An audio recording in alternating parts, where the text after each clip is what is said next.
Là, c'est démarré. En fait, j'ai oublié de vous demander, vous êtes d'accord pour être enregistré? Oui, oui, il n'y a pas de problème. Je dirais rien D'accord. de secret. Oui, non, non, mais c'est pas une question de secret, c'est une question. Certaines personnes craignent que cela ne risque une perte en flûte. Bon, aujourd'hui, je suis fâché avec les mots, excusez-moi. Il n'y a pas de souci. Bah, bonjour à toutes et tous. Merci d'abord à Xavier et Thierry de m'avoir invité donc dans votre séminaire Présence chinoise.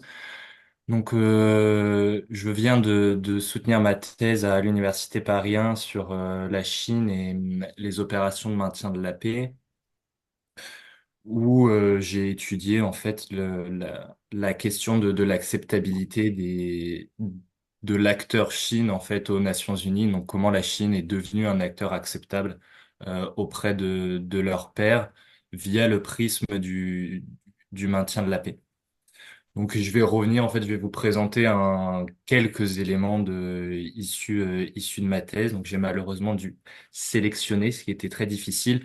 Donc j'ai essayé d'axer un peu plus précisément sur la dimension africaine des opérations de maintien de la paix, en tout cas des pratiques chinoises.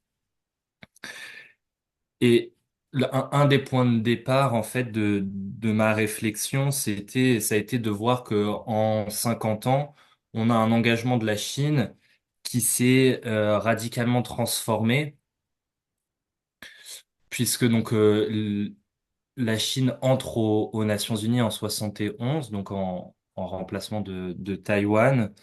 Et à ce moment-là, en fait, les diplomates chinois vont adopter une posture de retrait par rapport aux opérations de maintien de la paix, en s'abstenant systématiquement concernant les votes, en refusant de participer directement, etc.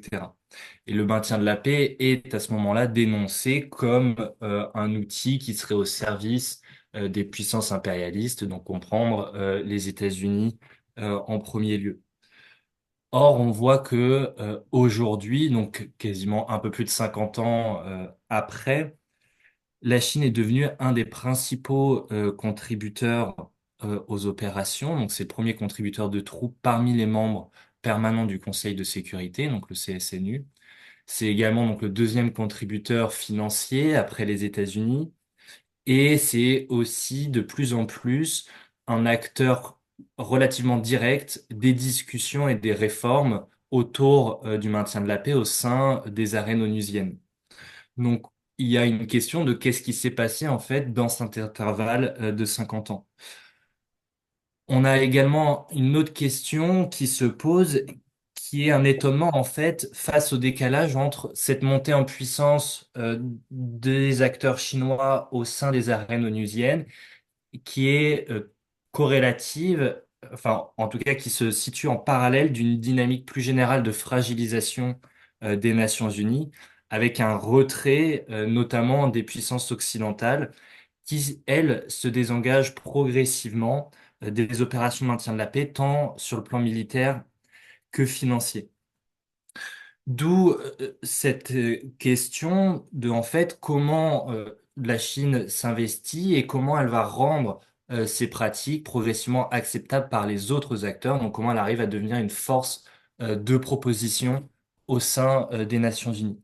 Et il y a évidemment des relations importantes avec les acteurs africains. Et donc, je vais revenir dans un premier temps sur une première partie qui est un peu historique, donc je vais rebrosser les différentes évolutions. Donc ici, ça c'était un graphique où on voit donc la contribution des membres permanents du Conseil de sécurité, donc la France, la Chine, la Russie, les États-Unis, le Royaume-Uni. Et donc on voit bien hein, la courbe de la Chine hein, qui monte progressivement au cours du temps. Notamment, on voit hein, à partir du début des années 2000, là où les autres membres du Conseil de sécurité ont plutôt tendance à avoir une diminution de leur contribution. Donc, on a en effet un demi-siècle de mutation qui permet de comprendre en fait l'implication actuelle de la Chine, où Et cette évolution, ces mutations soulignent qu'on n'est pas dans un processus d'alignement normatif, qu'on n'est pas dans une bascule univoque, mais qu'on observe bien plus en fait un processus d'adaptation graduelle qui est façonné par des interactions diplomatiques, des ajustements, des pressions croisées au sein du système multilatéral. Et on peut, pour simplifier et être un peu rapide, déterminer en fait trois grandes phases, trois grandes étapes de cet engagement. Donc, une première période entre 71 et 88, où, je l'ai dit, hein, donc, à son entrée aux Nations Unies, la Chine adopte une posture de retrait systématique concernant le maintien de la paix, voire d'opposition. Opposition qui va néanmoins rester limitée, puisque la Chine ne va pas utiliser son veto sur cette première décennie, donc dans les années 70, puisqu'elle cherche hein, à préserver l'image d'acteur légitime du multilatéralisme. À partir des années 80, on a une première inflexion, notamment dans le contexte des réformes de Deng Xiaoping en Chine, et on a une posture chinoise qui va évoluer et qui va commencer tout doucement en fait à accepter certains principes du maintien de la paix et notamment à voter. Donc en 81, c'est la première fois où elle va voter en faveur du renouvellement d'une mission de maintien de la paix. Et c'était donc la mission à Chypre, qui est donc une des plus anciennes missions de maintien de la paix. Mais c'est réellement donc au tournant de la fin des années 80, donc en 89, où on a une évolution de la contribution chinoise qui va envoyer des premiers observateurs militaires en Namibie, puis au Sahara occidental en 92, dans un contexte particulier. Donc on est dans le contexte hein, de la chute, enfin de la fin et de la chute donc de l'URSS, et également un contexte de marginalisation et d'isolement diplomatique de la Chine, notamment à la suite hein, des événements de Tiananmen, donc de la répression de Tiananmen. Et on observe que ces premiers engagements permettent en fait aux acteurs chinois de créer ou de recréer un certain nombre de liens avec les acteurs occidentaux, notamment les États-Unis. Donc c'est entre guillemets une forme, dans un certain nombre de cas, de monnaie d'échange, notamment hein, concernant son engagement en Irak, etc. Ce début des années 90 est marqué donc par des engagements qui restent assez limités, donc c'est des observateurs principalement, euh, des engagements limités dans des petites missions de maintien de la paix des Nations Unies. En revanche, dans des missions plus importantes, la Chine va avoir tendance à s'abstenir, notamment dans le cas où les principes de consentement et de souveraineté vont être mis à mal ou en tout cas questionnés, notamment au Somalie, en Bosnie, au Mozambique, etc. Et donc entre 93 et 98, en fait, la Chine ne participe à aucune des missions de maintien de la paix qui sont considérées comme ne respectant pas un de ces principes de souveraineté et de consentement des pays hôtes. Et à la fin des années 90, en 98, on a une reprise euh, modérée des contributions de la Chine, notamment à la suite des événements au Kosovo, où il y a eu une forme de contournement en fait des Nations Unies via l'OTAN et un début d'intervention unilatérale de la part des Occidentaux, ce qui a amené en fait les acteurs chinois à se positionner en faveur des Nations Unies, qui sont à ce moment-là perçues comme une manière d'éviter l'unilatéralisme des États-Unis et donc de favoriser hein, des coopérations multilatérales et des interventions multilatérales, donc où les acteurs chinois peuvent avoir leur mot à dire. Donc ça, c'était, vous voyez, une première carte entre 71 et 2002, où donc sur 48 opérations, en fait, on n'en a qu'une quinzaine à partir donc, des années 90 où la Chine va participer, notamment en Afrique, au Cambodge, donc qui est l'environnement proche de la Chine, etc. Donc avec des liens étroits entre le gouvernement chinois et le processus de résolution de conflits cambodgiens. À partir de 2003, on a, et c'est ce qu'on voyait tout à l'heure sur le graphique, un décuplement de la participation chinoise aux opérations. Chine qui va devenir en fait progressivement un des principaux contributeurs parmi les membres permanents du Conseil de sécurité et qui va contribuer à la plupart des opérations en Afrique. Donc 80% des opérations sont en Afrique et 80% euh, et la Chine va contribuer à 80% de ces opérations. Elle envoie à ce moment-là des unités qui sont des unités techniques, donc de la logistique, du déminage, etc., mais également donc des unités médicales et de soutien, en évitant en fait les zones de combat, donc en conservant une posture non belligérante qui est assumée ici. On a une logique à la fois donc de renforcer la légitimité de la Chine dans les enceintes multilatérales, qui valorise en fait des engagements concrets de la part de ses membres. Et donc c'est très important l'engagement de la Chine, hein. Ça permet donc de créer une pression notamment sur les autres membres.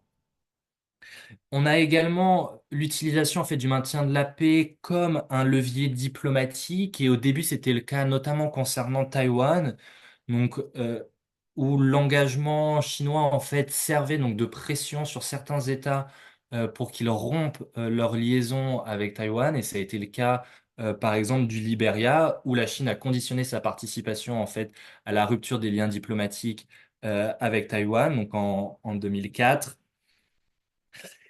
Et on est également dans un moment où, parallèlement à ça, en fait, ces contributions qui augmentent vont amener à un certain nombre de transformations internes des institutions chinoises, avec en fait la formation d'une bureaucratie qui va être dédiée réellement au maintien de la paix, d'un certain nombre de centres de préparation et de formation, à la fois à destination donc de l'APL, mais également progressivement qui vont devenir des centres de formation internationaux donc où ils vont participer à la formation notamment de nombreux contingents africains.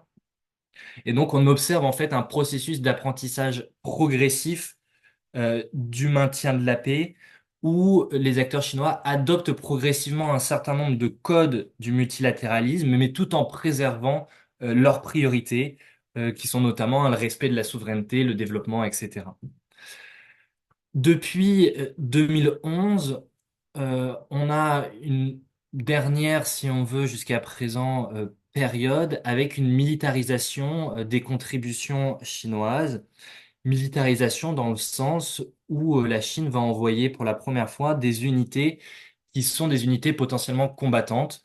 Donc, évidemment, les troupes logistiques sont des militaires, les unités médicales sont des militaires, mais ne sont pas des unités qui ont vocation à aller au combat.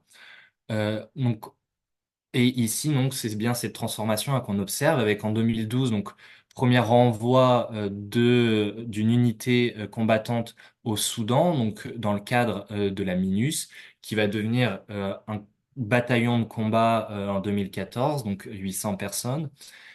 On a également donc une participation active à la MINUSMA, donc au Mali, qui commence en 2013 avec un engagement direct de la Chine, qui va contribuer avec 400 personnes et notamment donc des forces de sécurité qui sont en charge de la protection du camp Ngao.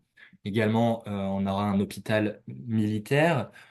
On a en 2017 le premier déploiement d'unités d'hélicoptères au Soudan, donc qui nécessite un certain nombre euh, de compétences et notamment de capacités d'interopérabilité avec les autres forces en présence au sein de l'opération, donc qui demandent des compétences linguistiques, etc., que l'APL n'avait pas auparavant. Donc on a aussi une montée en gamme de l'APL qu'on peut observer ici.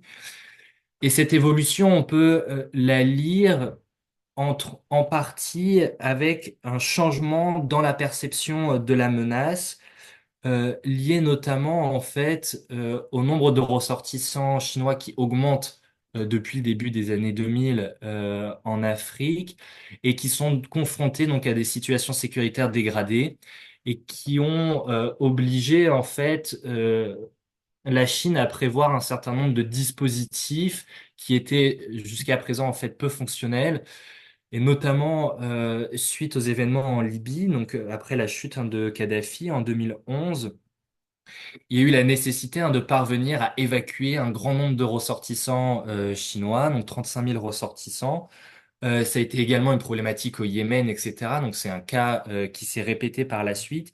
Et donc la sécurité des citoyens chinois à l'étranger devient progressivement un impératif, et le maintien de la paix contribue dans ce cadre-là à stabiliser un certain nombre de zones, mais également donc à avoir de l'information de première main et des individus qui sont prépositionnés, même si c'est pas donc évidemment leur rôle premier de participer à des opérations d'évacuation. Militarisation donc progressive, mais qui reste très fortement encadrée, avec une réticence forte, et je reviendrai dessus, donc des acteurs chinois à s'engager dans des combats, donc à s'exposer sur les opérations. Donc, on observe un parcours historique avec une accumulation d'événements, une accumulation de faits qui amène à des ajustements, à des réinterprétations de l'engagement chinois, qui est loin en fait d'être linéaire, qui est loin d'être mécanique, comme parfois on peut le percevoir, mais qui se construit donc réellement progressivement. Et dans un deuxième temps, donc ça, c'était une deuxième carte donc de ces engagements entre 2003 et 2021, où on voit donc en comparaison de la carte précédente, où ici donc la Chine s'est engagée dans la quasi-totalité des opérations. Et on voit également une concentration de ces opérations euh, en Afrique, donc où on a la plupart en fait des opérations de maintien de la paix. Et dans un deuxième temps, j'aimerais revenir en fait sur ce que j'appelle des pressions croisées et des attentes collectives qui permettent de donner un certain nombre de clés d'explication, qui ne sont pas les seules, de cet engagement. Et ici, dans un premier point, je voulais revenir donc sur la lecture économique, qui est une explication qui est très souvent avancée en fait pour justifier l'engagement chinois dans les opérations africaines, engagement qui serait lié en fait à la protection de ses investissements, à la protection de ses infrastructures, etc. Et c'est notamment donc le cas du Soudan, où la Chine est impliquée dans des exploitations pétrolières et dans les infrastructures soudanaises, qui est régulièrement cité pour illustrer une corrélation entre présence économique et présence sécuritaire. Néanmoins, cette corrélation ne tient pas en fait systématiquement à l'analyse. Et j'ai notamment construit en fait une base de données assez simple avec d'un côté le volume des échanges commerciaux entre les différents États africains et la Chine, et de l'autre côté donc la décision de participer ou de ne pas participer à une opération de maintien de la paix. Ce qui m'a amené en fait à faire un certain nombre de régressions linéaires. Et ce qui est intéressant, c'était donc je testais l'hypothèse de savoir est-ce que on a une corrélation ou pas. Et en fait, la régression ne fonctionne pas. Donc, on n'atteint pas les seuils de représentativité, ce qui permet pas de dire qu'on a une relation systématique, ou en tout cas une relation de cause à effet entre relations économiques et engagement de la Chine. C'est notamment le cas du Mali, où les interactions économiques sont quand même beaucoup plus faibles, et les intérêts économiques chinois au Mali sont plus restreints. En revanche, ce qu'on observe en creux, c'est que si il y a une corrélation entre intérêt économique et engagement de la Chine, cette corrélation se situe plus à un niveau régional. Donc, c'est quand on cumule en fait les investissements économiques dans l'ensemble des pays d'une région, donc dans l'ensemble des pays, par exemple, limitrophes à une opération de maintien de la paix, qu'on arrive à peu près à avoir une forme de corrélation qui ne fonctionne dans certains cas, mais pas dans tous. Donc, ce qui amène en fait à expliquer, enfin à dire que la variable économique joue un rôle, mais un rôle qui n'est pas si direct que cela, et en tout cas ne suffit pas à lui seul à expliquer la participation chinoise aux opérations. Ce qui m'a amené en fait à chercher d'autres explications et notamment à proposer l'idée en fait que les interdépendances croissantes entre la Chine et les États africains amènent notamment à un certain nombre d'attentes qui obligent entre guillemets les acteurs chinois à s'investir dans le maintien de la paix. Et c'est ici ce que j'ai observé avec le cas du FOCAC, donc le Forum de coopération sino-africain autour du commerce, où on a une densification donc des liens qui se font et où progressivement en fait on observe au sein du FOCAC l'apparition des questions sécuritaires qui vont progressivement s'institutionnaliser avec donc une coopération et des coopérations sécuritaires qui se mettent progressivement en œuvre, notamment à partir de 2012 où le FOCAC va être le lieu en fait de l'annonce de nouvelles politiques sécuritaires chinoises et d'un partenariat de coopération sino-africain pour la paix et la sécurité, qui va passer notamment à travers l'Union africaine.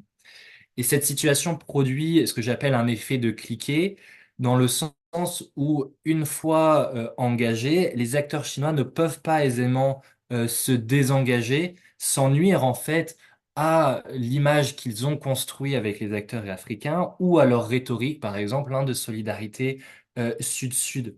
Donc, progressivement, elle s'est également en fait enfermée dans un rôle qu'elle a elle-même contribué à forger donc en se présentant comme puissance responsable et fiable, etc. Donc c'est l'idée qu'on ne peut pas promettre d'un côté des garanties sécuritaires et de l'autre dire non, je ne participerai à aucune des opérations sur le continent africain. Et dernier point ici, c'est l'idée également que pour donner un sens à cet engagement, donc on a la construction d'un discours de la part des diplomates et des institutions chinoises qui viennent encadrer, justifier ces différents engagements. Et donc, on a un récit qui, assez classiquement, se structure autour de l'idée d'une historicité de l'amitié sino-africaine, mais également de l'idée d'une identité partagée euh, entre les pays du Sud global, donc de solidarité Sud-Sud, et un discours qui valorise l'image d'une Chine comme puissance responsable, puissance non hégémonique, etc. Ce récit va permettre d'articuler en fait les pratiques chinoises dans le maintien de la paix à un imaginaire politique qui valorise le développement, la stabilité, le respect de la souveraineté et faciliter les réceptions de cet engagement.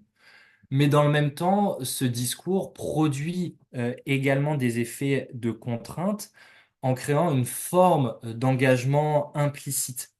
En d'autres termes, une fois que les discours sont prononcés, il va bien falloir qu'ils soient suivis au moins minimalement d'actes, et c'est ce que j'ai pu observer sur le terrain. Donc, cette relecture, en fait, par les interdépendances, par les contraintes, les récits, permet, à mon sens, de donner un certain nombre de pistes de lecture qui permettent de dépasser, en fait, une vision strictement stratégique de l'engagement chinois. Il ne s'agit pas ici d'un simple calcul d'intérêt, mais d'un ajustement dans un environnement où la Chine est désormais perçue et se pense elle-même comme un acteur central. Et dans un dernier point, je voulais revenir donc sur les pratiques et les interactions, donc descendre en fait concrètement qu'est-ce qui se passe dans ces opérations et ensuite ouvrir un petit peu sur ce qui se passe, donc partir du continent africain pour aller aux Nations Unies et qu'est-ce qui se passe au sein des négociations, donc au Conseil de sécurité entre autres. Concernant les pratiques, D'une part, ce qu'on observe, c'est que la Chine investit principalement en fait des unités de soutien, donc des unités qui ne sont pas combattantes, qui sont du génie, de la logistique, médicale. Ce choix, il répond à une double logique qui est à la fois minimiser les risques d'exposition au combat, tout en maximisant les retombées politiques et symboliques. Donc ici, hein, vous avez quelques illustrations issues donc du ministère des armées chinois notamment. Donc on voit hein, des casques bleus chinois en train de réparer une route, de construire un mur, de déminer, etc. Et ce qui est assez intéressant, c'est que donc dans aussi bien la presse, hein, les articles qui sont écrits sur les contributions chinoises, que dans leurs discours, dans leurs présentations, etc. Donc ce qu'ils mettent en avant, c'est généralement ça, et ils le mettent avec des indicateurs de succès, des indicateurs concrets de succès qui vont être le nombre de kilomètres réparés par les casques bleus chinois, le nombre de ponts qui ont été construits. Et c'est donc ces unités de soutien permettent en fait la construction de ces indicateurs chiffrés, là où des unités de combat, c'est beaucoup plus difficile de mettre en avant le nombre de morts qui ont été faits, etc. Donc on a un enjeu de communication qui est lié à ces unités. Unités qui, en parallèle, vont s'investir dans un certain nombre d'actes de communication, à la fois à destination des autres contingents, mais également de la population locale. Donc on voit qu'ils vont mettre en place un certain nombre de spectacles, donc de manifestations qui sont à destination des autres contingents, mais également vont développer tout un ensemble de pratiques à destination de la population locale qui se rapprochent en fait d'actions humanitaires qui ne sont pas centrales dans normalement leur travail initial de maintien de la paix, qui sont plus périphériques, avec notamment, par exemple, au Soudan du Sud, on a une unité médicale de casques bleus chinois qui va collaborer avec une école d'infirmières. Au Congo, on a des casques bleus chinois qui vont créer un partenariat avec un orphelinat et donc participer à un certain nombre d'actions avec des orphelins. On a la fourniture de soins aux populations, etc. Et ici, en fait, on entre dans un modèle, la diffusion en fait d'un modèle de relations civilo-militaires qui est relativement propre à l'APL et donc hein, qui consiste à utiliser l'armée réellement à destination donc, de la population donc pour créer un certain nombre d'interactions avec cette population.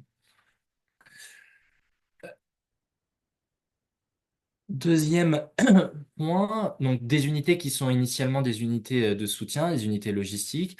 Deuxième point, on l'a dit tout à l'heure, des engagements qui vont devenir progressivement également potentiellement combattants. Donc c'est ce qu'on observe hein, ici avec l'évolution donc, du type de contribution. Donc à partir de 2012, 2013, avec donc une montée en gamme qui reste très encadrée, où les acteurs chinois vont initialement en fait refuser d'utiliser le terme de troupes combattantes en préférant dire force de sécurité, donc toujours essayer de minimiser l'aspect de combat. Et ce qu'on observe à propos donc de ces contingents-là, c'est que ces contingents vont avoir tendance à avoir une forme d'aversion au risque, donc vont faiblement s'exposer, voire vont se bunkeriser, donc ne pas sortir des camps. Donc ici, ce qu'il faut comprendre, c'est que c'est pas une pratique qui est propre au contingent chinois, mais c'est évidemment donc une pratique qui est largement répandue à travers les différentes nationalités de contingents qui participent aux opérations. Et c'est une problématique hein, centrale des opérations de maintien de la paix. Donc, comment arriver à mobiliser hein, les différents contingents qui participent.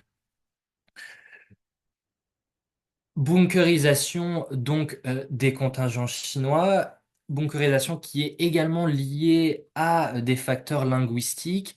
Donc jusqu'à peu, il y avait réellement un déficit linguistique de ces contingents, donc qui n'avaient pas la capacité en fait d'interagir avec les autres contingents, qui peut être également lu à travers une manière de garder un contrôle sur ces contingents-là de la part donc des autorités chinoises, donc d'éviter des formes donc d'influence extérieure, mais problématique de la langue qui réduit également en fait l'interopérabilité, donc la capacité à agir avec les autres acteurs. On a également des problématiques qui se sont avérées par la suite, qui étaient liées donc à ces troupes combattantes, qui ont été donc des morts, notamment en opération. Donc un mort qui a eu un premier mort donc à Gao en 2016, mais également donc au Soudan qui ont posé beaucoup de problèmes, qui ont amené donc à renforcer les protections, qui ont amené à diligenter un certain nombre d'enquêtes internes pour comprendre ce qui s'était passé, mais qui ont amené également à des enquêtes de la part des Nations Unies qui ont remis en question, donc qui ont critiqué en fait le positionnement des contingents chinois et notamment leur faible investissement, voire les risques qu'elles pouvaient faire porter sur les opérations. Donc ici, on a une montée en puissance de ces contingents militaires, mais qui en fait stagne depuis 2016-2017 et depuis en fait ces incidents. Donc la question se pose, est-ce que face à ces problématiques, les acteurs chinois vont continuer à contribuer fortement avec des contingents combattants ou pas, au regard des risques que cela pose? En parallèle, ces contingents permettent également un certain nombre de processus d'apprentissage militaire, donc avec le test d'un certain nombre d'équipements, mais également la problématique donc de la projection logistique, donc de la chaîne logistique en fait. Comment on fait pour projeter des contingents à des milliers de kilomètres, donc ce qui impose à la constitution d'un certain nombre de points relais, etc. On pourra en reparler, notamment le rôle de Djibouti, donc de la base militaire de Djibouti, dans ce cadre-là. Et également, ce que j'ai pu observer, c'est des pratiques qui vont donc apprendre progressivement et on a la production d'un certain nombre d'articles, notamment universitaires, sur des retours d'expérience des pratiques chinoises en opération de maintien de la paix. Donc, par exemple, à l'hôpital de Gao, au Mali, a été mis en place en fait un registre qui permet de suivre les blessures, donc un registre qui est inspiré de modèles utilisés dans les armées américaines, qui permet de suivre les blessures le type de blessure qu'on observe et d'essayer donc de construire une analyse des risques et de pouvoir demander par la suite un certain nombre de formations, donc d'établir des besoins liés à ces problématiques-là. Puisque l'APL n'a pas été exposée en fait au combat donc depuis les années 70. Dernier point dans ces pratiques, je vais accélérer un tout petit peu. Dernier point dans ces pratiques, on observe également donc une insertion des officiers chinois dans les états-majors des opérations.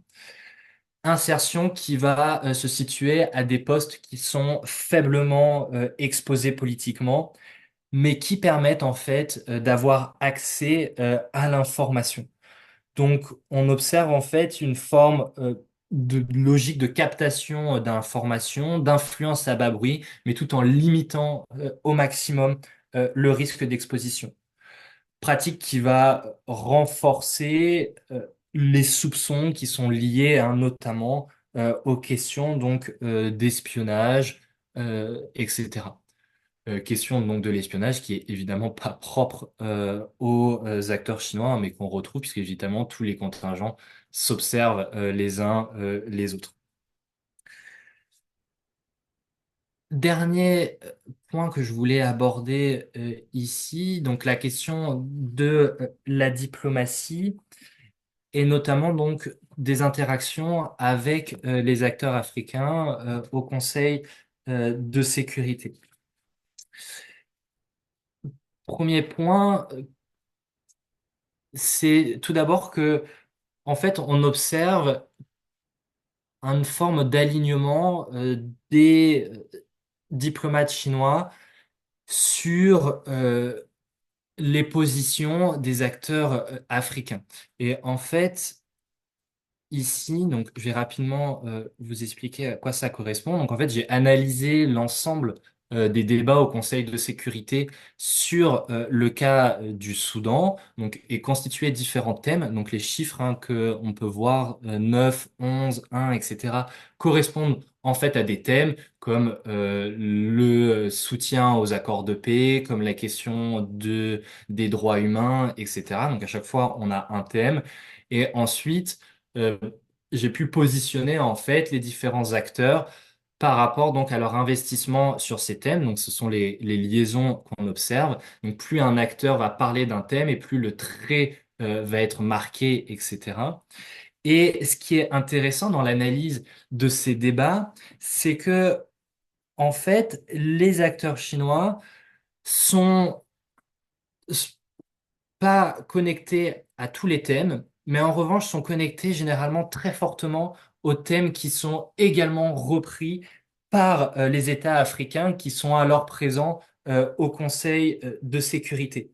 Donc par exemple, en 2009, ils sont liés au thème 1. Donc le thème 1, c'est les processus et accords de paix. Ils sont liés au Burkina Faso, à l'Ouganda, au Soudan et à l'Union africaine.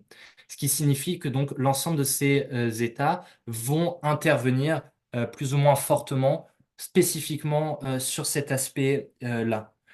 Là où la Chine va être peu liée à des thèmes qui sont notamment apportés par les États-Unis et les États occidentaux, notamment par exemple hein, le thème 12 qui est lié donc aux questions humanitaires, etc. Donc on voit une distinction de ces alliances au sein du discours. On observe également, et c'est ici un deuxième travail que j'avais mené sur toujours ces discours, où en fait je me suis posé la question, est-ce qu'on a un ensemble de termes euh, qu'on peut associer au discours chinois qui sont repris par les autres membres du Conseil de sécurité? Donc ici, je me suis basé, et je crois que vous l'aviez reçu, notamment sur le travail de Nadège Roland, donc qui a défini en fait un lexique de termes clés liés donc au discours chinois. Et ensuite, j'ai construit donc un travail hein, qui m'a permis donc de comparer à quel point ces termes et leur environnement sémantique étaient plus ou moins repris par les autres acteurs. Et ici, ce qui est intéressant d'observer, donc sur cette carte, c'est qu'on a donc évidemment, enfin non pas évidemment, on a une convergence qui est une proximité qui est assez forte avec donc les pays frontaliers, mais qu'on retrouve également un certain nombre de pays africains qui vont donc se rapprocher, pas tous, mais qui vont se rapprocher pour certains du discours des acteurs chinois.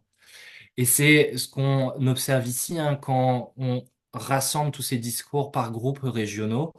On a progressivement une montée de la similarité en fait du discours des acteurs africains avec les diplomates chinois. Évidemment, il faut pas homogénéiser donc l'Afrique. Donc vous le savez, différents États et on observe hein, des variations entre ces États, variations qui sont liées. Je vais pas rentrer ici dans le détail, mais qui vont être liées à des interactions qui sont différenciées avec la Chine, à des intérêts qui sont plus ou moins communs.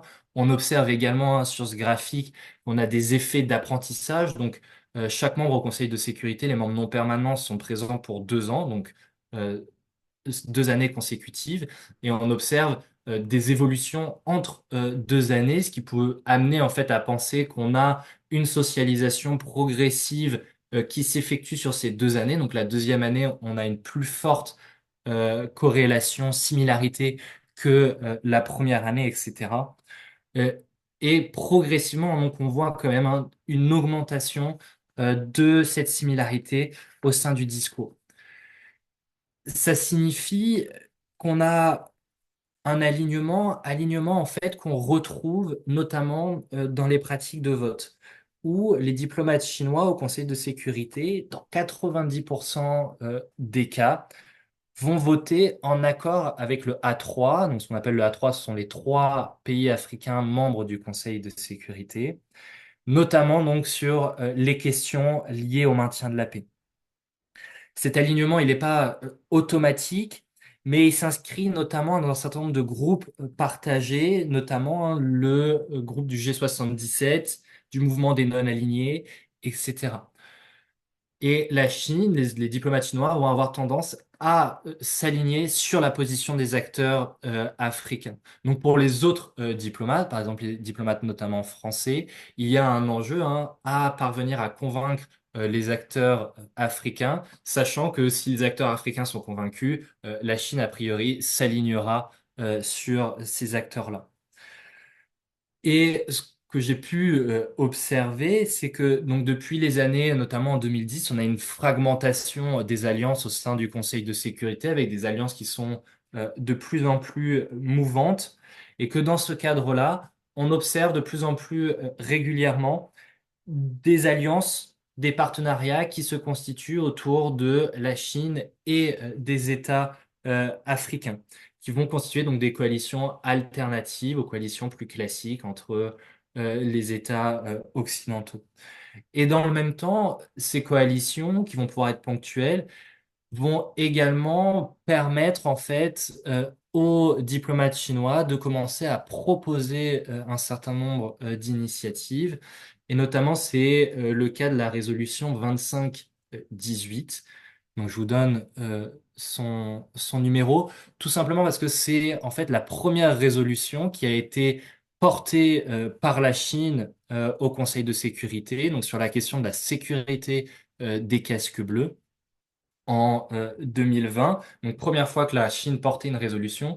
Et dans ce processus-là, on observe en fait que les diplomates chinois se sont alliés, se sont entourés de la plupart des pays africains pour porter en fait de manière euh, ensemble. Donc, il y a des coparrainages de la résolution donc coparrainer cette résolution avec les États africains pour renforcer donc le poids et l'unanimité, le consensus autour de cette résolution. Sachant que au Conseil de sécurité, la Chine a une position particulière puisqu'elle se situe à la fois dans les membres qui financent fortement les opérations et en même temps dans les membres qui contribuent directement, donc en troupes, dans ces opérations. Là où les États africains tendanciellement ne font que contribuer en troupes et de manière importante, et où les États occidentaux, eux, ne font que contribuer financièrement. Donc on a une Chine qui est en fait à l'intersection entre ces différents deux grands types de contributeurs. En conclusion, très rapidement, ce que j'ai observé, c'est donc un double mouvement à la fois d'apprentissage, d'adaptation en fait aux différentes attentes liées au multilatéralisme et en même temps un mouvement de redéfinition qui va amener progressivement les acteurs chinois à être en capacité de proposer des lectures alternatives des priorités concernant le maintien de la paix. Et plutôt que de rompre en fait avec l'ordre onusien, on observe que ces acteurs, les acteurs chinois, tendent à infléchir les normes multilatérales, à les infléchir donc en fonction de leurs priorités, de leurs conditions. Donc on observe une logique en fait de réappropriation partielle et de reformulation du multilatéralisme où l'Afrique constitue à la fois un laboratoire de pratique, donc permet de tester un certain nombre de choses sur le terrain, mais en même temps, un certain nombre d'États africains vont également servir de levier d'influence en constituant des coalitions ponctuelles, etc. Merci beaucoup. Merci beaucoup, c'était absolument passionnant. C'est pas un mot que j'emploie souvent, ceux qui me connaissent pourront en témoigner. parce que par le biais que vous avez pris, et qui est un biais qui est pour moi totalement inhabituel, parce que c'est un domaine sur lequel je n'ai jamais travaillé, vous arrivez à recréer une démarche que je rejoignais par ailleurs. La première chose qui est évidente, c'est le fait que l'économie m'a jamais semblé, au bout d'un certain temps, être le facteur principal qui puisse expliquer la présence de la Chine en Afrique. Et là également, vous appuyez d'une façon, par votre biais, cette même réalité. Également, ce qui m'a très intéressé, c'est la chronologie que vous établissez. Alors, cette chronologie, le point de départ principal, pour moi, c'était 1989, ce que vous confirmez par un autre biais, même si le cas de la Namibie est un peu spécial parce que ce n'est pas Tiananmen en juin, j'ai vérifié tout de suite, la décision a été prise en avril, je crois.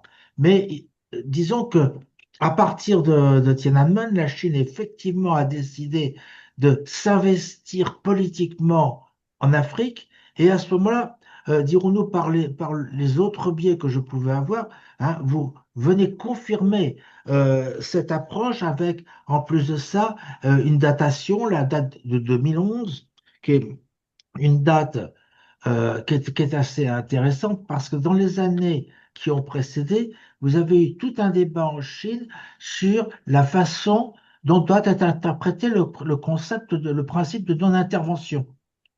Et la richesse de ce débat s'est traduite par l'apparition d'un certain nombre de vocables comme intervention constructive, intervention intelligente, euh, enfin, toute une série d'expressions de ce genre qui aboutissaient à la constatation, c'est que le principe de non-intervention n'était pas remis en cause, mais à côté, il y avait une façon, des formes qui pouvaient tolérer des interventions militaires.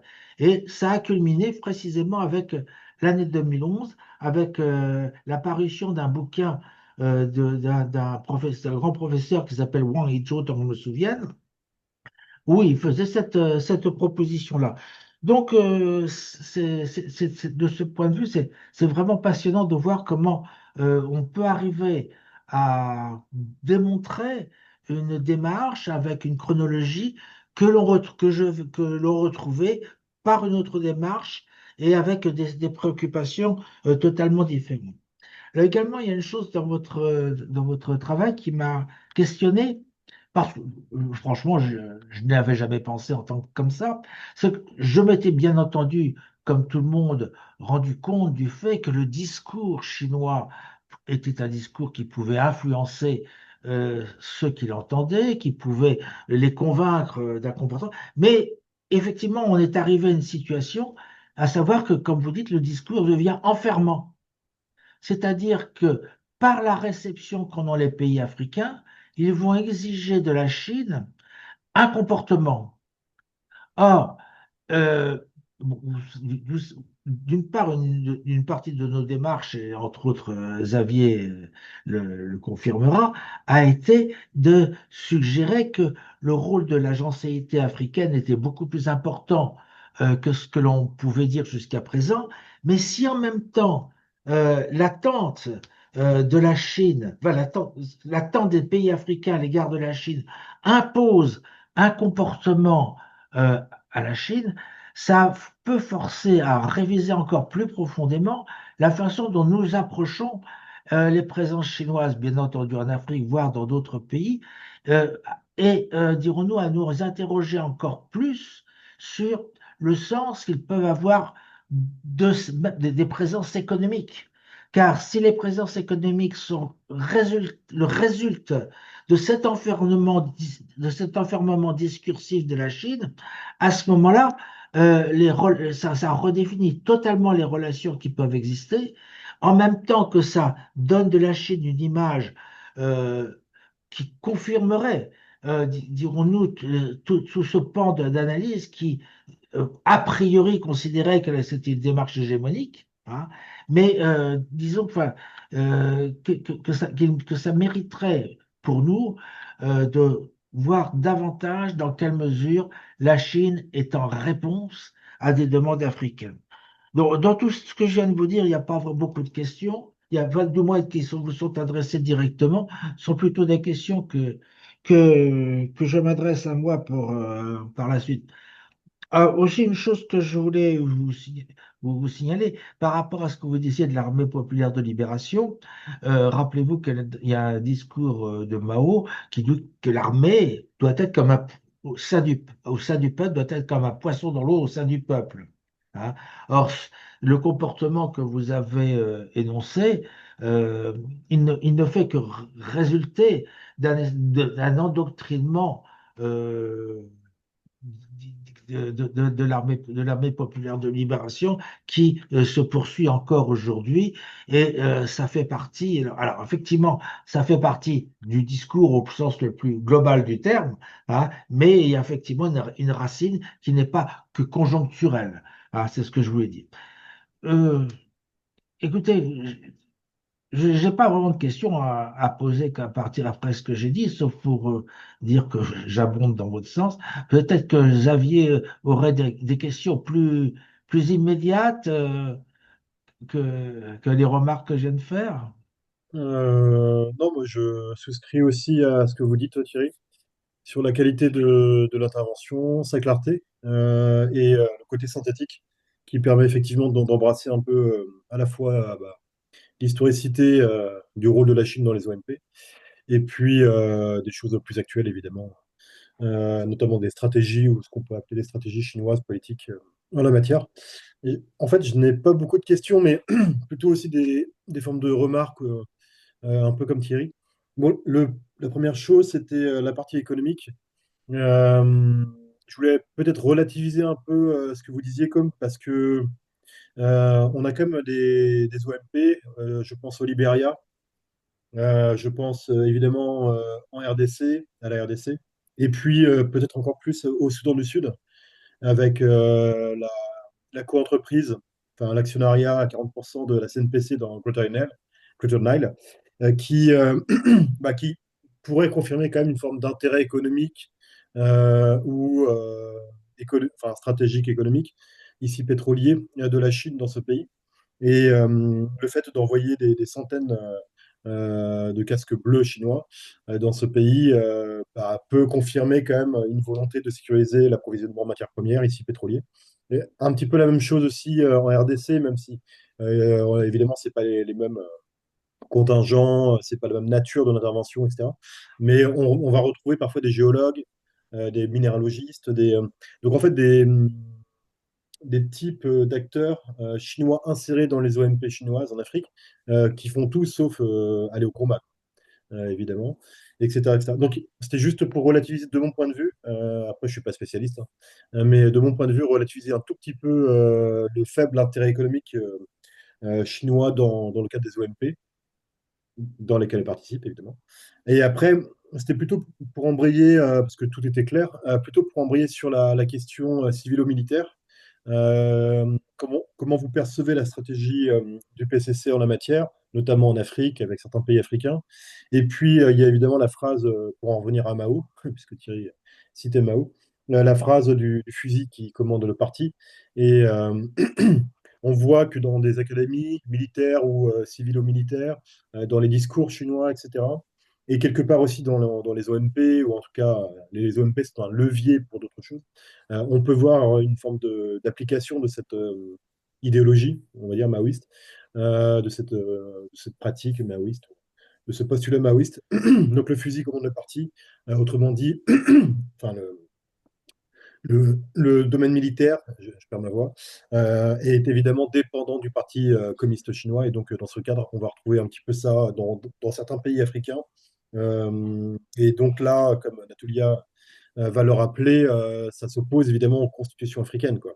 On a une forme d'opposition entre l'actuelle rhétorique et l'actuelle pratique militaire chinoise ou politico-militaire chinoise en Afrique, les africaines et évidemment la constitution de certains ou même de la majorité, de la très grande majorité des pays africains, qui vont évidemment séparer le politique du militaire, dans le sens où le parti, unique ou pas d'ailleurs, ne peut pas commander le militaire. Donc il y a cet élément-là qui m'interpelle parfois, notamment dans des discours qui sont de plus en plus tranchants. Je parle de chinois ici, de discours chinois qui sont de plus en plus tranchants.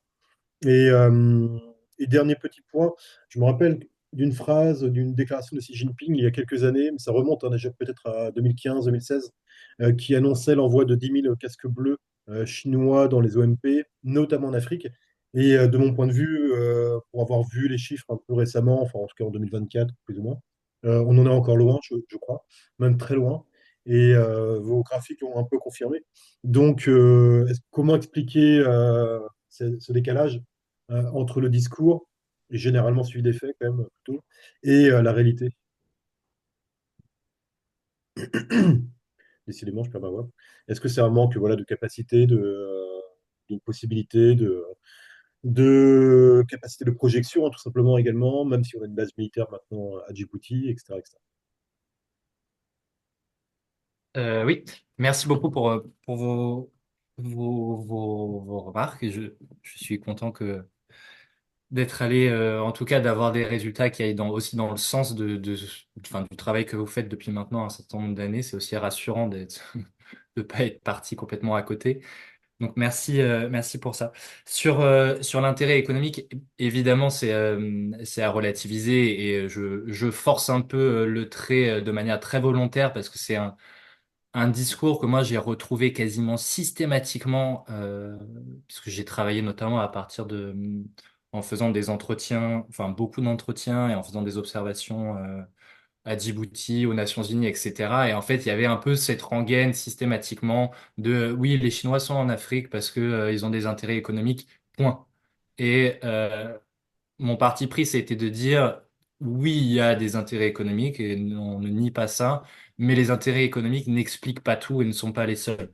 Et donc en effet, il y a des opérations où ça fonctionne, mais il y a également un certain nombre d'opérations où ça fonctionne pas en Afrique et en dehors de l'Afrique. Donc dans ce cadre-là, en fait, comment on crée une corrélation ou pas entre les deux. Mais évidemment qu'il y a des relations importantes hein, au Soudan, etc.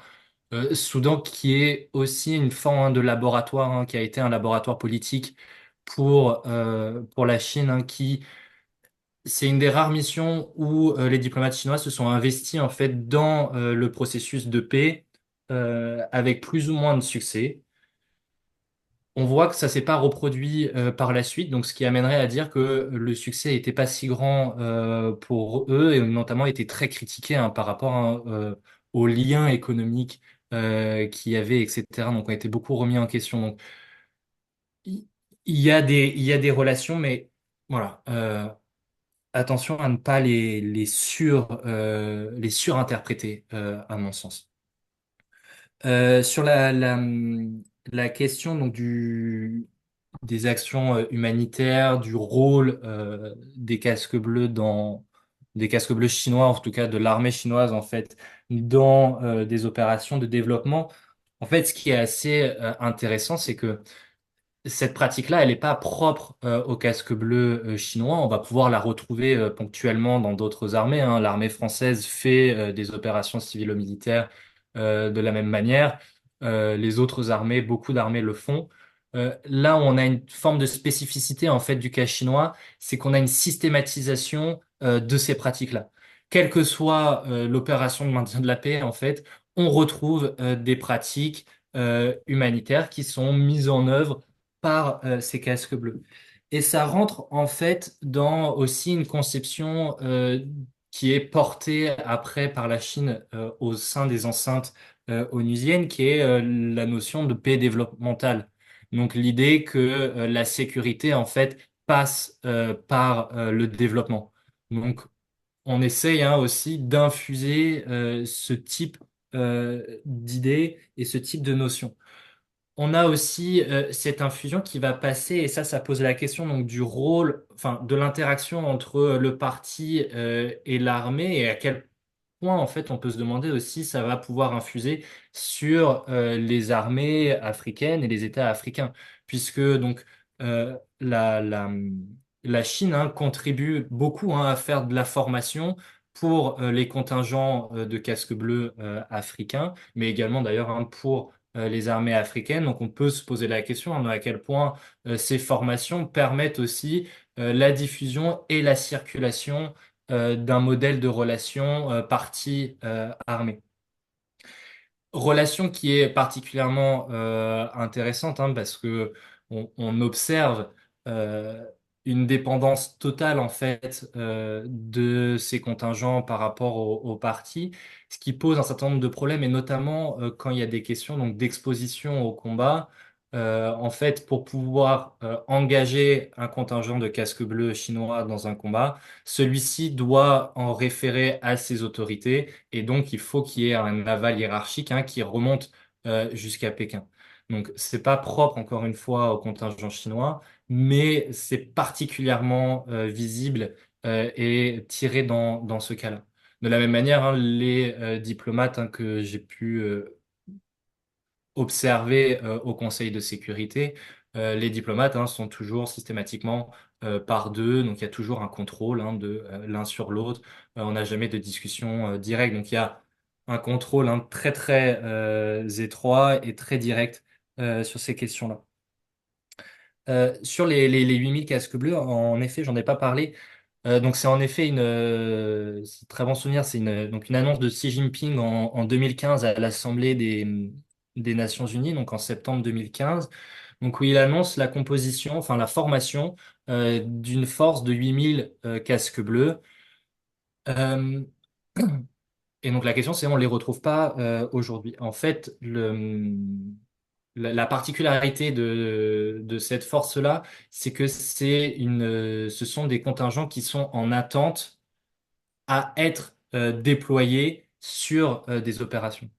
Or, le nombre d'opérations est tendanciellement en train de diminuer, et la Chine n'a pas remis donc de nouveaux contingents dans les opérations actuelles. Donc, ce que moi j'ai pu voir, c'est que la constitution donc de cette force de 8000 hommes, elle est en cours, et en fait, il y a un système des Nations Unies où chaque État va enregistrer ses possibles contributions. Donc, va dire, moi j'ai un bataillon d'infanterie, un hôpital, etc. Et ensuite, on rentre dans le cycle d'évaluation des Nations Unies, qui va donc évaluer si ce contingent est déployable d'ici un mois, d'ici 3 mois, etc., s'il doit passer d'autres formations.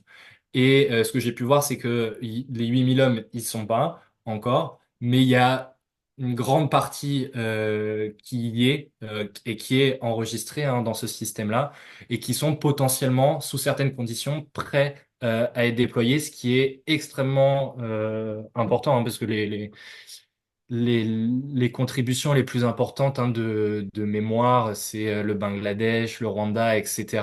Et leur contribution totale, c'est l'Inde, entre 6 et 8000 hommes au maintien de la paix. Donc quand la Chine propose d'avoir cette force de réserve-là, c'est quelque chose de très important. Et on le voit pas aujourd'hui sur le terrain, mais ça se concrétise derrière. Et ça signifie également la capacité de l'APL donc à former ces individus-là. Là où au départ il y avait l'idée que en fait on avait toujours les mêmes petits groupes enfin les mêmes contingents qui circulaient d'une opération à une autre. Donc c'était les mêmes personnes. Ici on a démultiplié, hein, le volume. Donc c'est nécessairement un volume qui est formé, qui est beaucoup plus large que ça. Oui, je voudrais revenir sur l'aspect économique, parce que là, on se heurte facilement à un problème qui est l'essentialisation des comportements des acteurs chinois. Euh, En fait, il faut distinguer très clairement les stratégies qui sont des stratégies nationales et dictées par je veux dire par simplification, le gouvernement à Pékin, et les stratégies entrepreneuriales qui peuvent être relativement autonomes, même s'agissant d'entreprises à capitaux publics sous la direction, sous tutelle du gouvernement chinois. Lorsqu'en Libye, on a récupéré, rapatrié 35 000 personnes, ce n'était pas 35 000 Chinois dans des entreprises publiques pour exploiter sur la commande de Pékin des matières premières du pétrole, c'était 35 000 Chinois qui se trouvaient en Libye, Il y en avait de toutes les catégories. Et c'est justement ce qui avait posé problème à l'époque, c'est que le gouvernement chinois pensait qu'il aurait eu à rapatrier un nombre relativement limité de personnes, et il se trouvait devant un afflux de personnes dont il ne savait pas très exactement d'où ils venaient. Donc la présence, elle peut est quand même, vous avez une autonomie de décision, hein, vous avez des entreprises soit vraiment à capitaux privés, ou bien des entreprises tout simplement publiques provinciales qui peuvent agir et qui agissent en toute autonomie. Alors le problème qui se produit, c'est que alors il faut rajouter à ce phénomène-là, c'est l'importance relative de l'exploitation des ressources africaines. Exception faite des terres rares, la Chine euh, importe très peu de l'Afrique en ces matières premières. Elle les a d'abord parce qu'elle a une palette qui est très diversifiée et qu'elle a des fournisseurs qui peuvent être plus importants. Regardez le triste sort de l'Angola, qui à une époque était en Afrique, était devenu un des fournisseurs importants en pétrole de la Chine. Aujourd'hui, c'est un petit fournisseur, je ne sais pas, il doit arriver au 17e rang des fournisseurs pétroliers, et il a perdu ça, entre autres au profit de l'Iran, bien entendu, mais aussi de l'Arabie saoudite. Donc, de ce fait, on va voir euh, la présence chinoise, il va y avoir des activités qui ne sont pas forcément le fait d'entreprises publiques centrales, mais qui peuvent être le fait d'autres acteurs chinois, et avec la nécessité pour la Chine de les protéger en face d'événements extérieurs. Donc tout se mélange pour pouvoir essentialiser un comportement. Et c'est ça qui fait que, il devient très très difficile, sauf à partir d'analyses comme les vôtres, hein, qui sont des analyses qui sont plus politiques, qui montrent bien l'enjeu politique qui se construit derrière toutes ces manifestations, hein, et qui permet de remettre l'Afrique à sa vraie place. Au moment du Covid, il y avait eu à Pékin une réunion entre 40 économistes, enfin, enseignants, économistes en Chine, qui avaient conclu qu'il fallait aujourd'hui, pour pouvoir faire face au comportement de l'Occident, ayant à leur tête, les pays occidentaux ayant à leur tête les États-Unis, pour reprendre la phrase consacrée, mais ça c'était même avant Trump, hein, il fallait redonner du sens économique aux relations entre la Chine et l'Afrique. Donc, en fait, il y a toujours eu une surévaluation du rôle exact que nous attribuons à la présence chinoise en Afrique. Et il suffit de voir aujourd'hui la façon dont la Chine est en train de se tourner vers l'Amérique du Sud. Hein, c'est le même processus qui est à mon sens en cours. Alors, mais à chaque fois, il y a des éléments qui aveuglent, le soja, etc. Et dans une crise où il y a une bagarre avec les États-Unis de surcroît, mais le phénomène de l'installation politique, hein, est très largement, à mon sens, sous-évalué derrière tout ça. Donc, il faudrait ici, pour un certain nombre de personnes, être à même de bien distinguer, hein, ce qui relève des stratégies nationales pékinoises de ce qui relève des stratégies entrepreneuriales indépendantes ou plus ou moins autonomes, dont l'objectif est d'abord commercial et financier, pour pouvoir apprécier le comportement de Pékin, parce que là, ce dont on discute, c'est le comportement de Pékin et non pas des entreprises chinoises ou des autres acteurs chinois. C'est très juste hein, ce que vous dites, Thierry. Et, et, et c'est quelque chose qui est important que j'avais, enfin, sur lequel j'avais retravaillé aussi un peu, c'est- dans ces opérations, enfin en Afrique en tout cas, pour la plupart des pays africains, par exemple pour le Soudan, la Chine est un État qui compte, mais l'inverse est beaucoup moins vrai en fait, hein. Quelle est l'importance réelle du Soudan pour la Chine? Et est-ce que cette importance-là en fait justifie le fait d'aller s'engager dans une opération militaire qui est potentiellement impactante, dans lequel il y a un certain nombre de risques auxquels on s'expose ou pas, la balance se pose, hein. Et pour beaucoup de pays africains, la Chine n'aurait strictement si on fait juste un calcul coût-avantage, en fait, aucun intérêt économique à s'engager dans une opération au Mali, hein. Aller au Mali, c'était très bien, mais économiquement, ça leur a strictement rien rapporté du tout par rapport aux risques auxquels ils se sont exposés. Donc c'est en effet après toute la problématique de comment on parvient à déterminer qu'est-ce qui relève d'une stratégie intentionnelle des acteurs chinois gouvernementaux, donc pour dire simplement de Pékin. Et encore, même là, hein, ça pose aussi un certain nombre de questions parce que derrière Pékin, en fait, qu'est-ce qu'on entend et qu'est-ce qu'on est en train d'homogénéiser hein, comme structures bureaucratiques qui sont potentiellement inconflictuelles les unes par rapport aux autres. Donc c'est euh, tout le problème de l'intentionnalité derrière ça. Qui souhaite poser des questions? Catherine? Bon. Bon, le temps qu'ils réfléchissent. Alors, question, j'ai... Ah, voilà.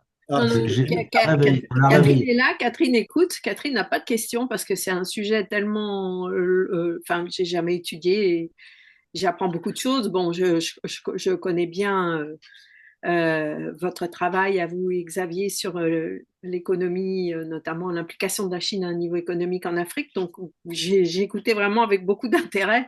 Je vois pas de questions parce que je suis tellement, enfin, j'ai appris beaucoup. Merci beaucoup, en tout cas pour cet exposé très clair. Et je continue d'écouter vos commentaires avec beaucoup d'intérêt. Je suis désactivée, mais je suis là. Oui, non, mais n'en Non, doutez non, pas. c'est très intéressant. Et franchement, merci. Merci encore de m'éclairer sur ce genre de sujet qui est très, très loin de ce sur quoi je travaille.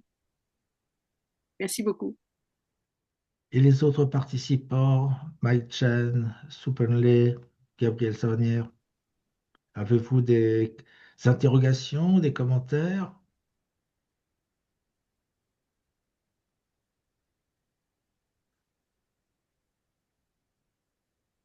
Bah, écoutez, c'est extraordinaire, une très bonne séance qui pose tellement d'interrogations personnelles aux gens qu'ils n'arrivent même pas à les formuler. Eh oui. Ah, écoutez, si personne n'a de remarques à faire, je crois qu'on va lever ce séminaire. C'est le dernier séminaire. Ah, alors, vous avez une question qui vient de nous être posée. Je me demandais, dit Mike Chen, jusqu'où, il faut que j'aille rechercher là. Jusqu'où va la pénétration du discours chinois auprès des populations locales? Ouh. Vaste question.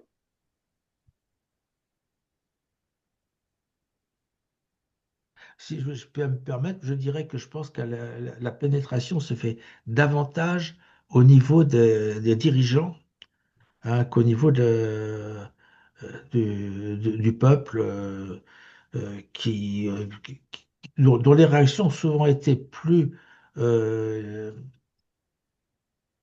comment dirons-nous, enfin, se sont moins facilement emballés pour la présence d'acteurs chinois que l'on peut l'être les dirigeants africains. Hein. Mais je ne sais pas si vous avez le même sentiment par rapport à ça. Je- euh, j'ai un peu le même sentiment. Après, la problématique, c'est comment on fait pour empiriquement pouvoir en fait étayer ça, parce que évidemment les autorités chinoises renvoient un certain nombre de signaux comme quoi les populations adhéreraient totalement aux pratiques de leur casque bleu, seraient particulièrement contentes de les voir. Donc il y a des mises en scène hein, des fois assez douteuses d'enfants chinois, enfin d'enfants africains pardon, à côté d'une jolie casque bleue chinoise. Avec son ardoise où il a écrit J'aime parler chinois ou je sais pas trop quoi. Bon, Les missionnaires et les bonnes sœurs en Chine ou dans tous les autres les pays africains faisaient exactement la même chose. Hein. Il suffit de regarder les collections de cartes postales qu'on peut réunir. Il y a un œuvre de ce point de vue-là. Mais Donc voilà, donc après, à partir de ça, qu'est-ce que ça nous dit réellement des populations?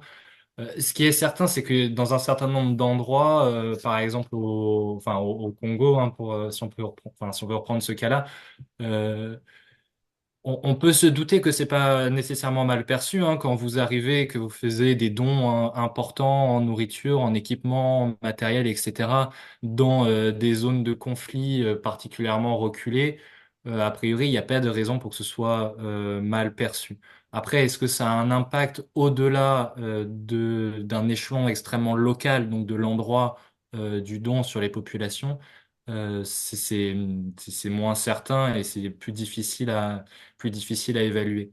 En revanche, ce qu'on observe aussi, hein, c'est que ça s'inscrit hein, dans une dynamique un plus générale, hein, également un d'occupement de l'espace. Hein. Donc vous avez des radios, vous avez tout un appareil hein, qui se met en place autour de ça. Hein. Les opérations de maintien de la paix ne sont que une des formulations en fait de la présence chinoise en Afrique et se conjugue évidemment avec tous les autres aspects de cette présence-là.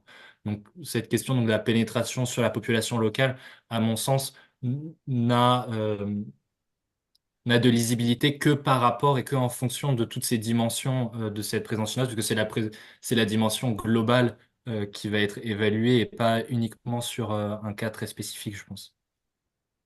Alors, on si je peut ajouter, allez-y, allez-y, Catherine. Non, j'ai juste une question pour rebondir qui me taraude. C'est parce que j'ai pas suivi, ça n'est pas très clair pour moi. Quelle est la position de la Chine dans dans ce qui se passe en ce moment justement en RDC? Comment est-ce que la Chine se positionne entre Kagame et la RDC? Est-ce qu'elle participe là en ce moment, puisqu'on est vraiment alors dans une crise aiguë du conflit en RDC qui dure depuis longtemps, mais enfin bon, je pense que c'est pas la peine de revenir sur ce qui s'est passé récemment et ce qui continue de se passer. Comment est-ce que la Chine se positionne là? Si vous avez des infos plus récentes.